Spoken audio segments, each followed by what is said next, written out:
Amigo, nada de preguiça. Vamos ouvir a palavra de Deus que está aqui em Romanos, capítulo 15, versículo 25. Ora, aquele que é poderoso para vos confirmar segundo o meu evangelho e a pregação de Jesus Cristo. O missionário Paulo tinha um evangelho, não a maneira, o entendimento que ele tinha do evangelho. Então era o evangelho dele. Eu também tenho o meu entendimento, é o meu evangelho.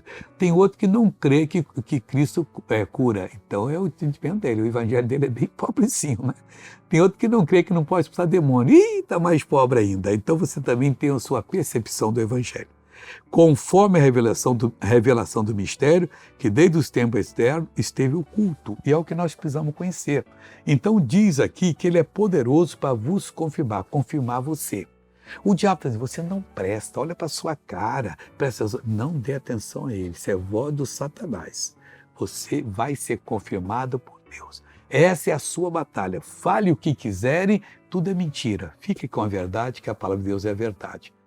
Veja essa pessoa que foi abençoada e eu já volto. Curada de uma sequela de cirurgia que eu fiz, vai fazer 1 ano agora de retirada de miomas e ficou muita dor, a barriga inchou. E agora? Eu apertei, glória a Deus. Não está doendo mais? Agora eu quero orar por você. Vamos orar. Pai, em nome de Jesus. Eu entrego essa pessoa nas tuas mãos, determina a bênção para ela, esse mal não vai oprimi-la mais. E Deus acabou. Porque em nome de Cristo eu determino e digo, todo sofrimento sai, toda perturbação vai embora, em nome de Jesus Cristo. E você diz, amém. Deus abençoe.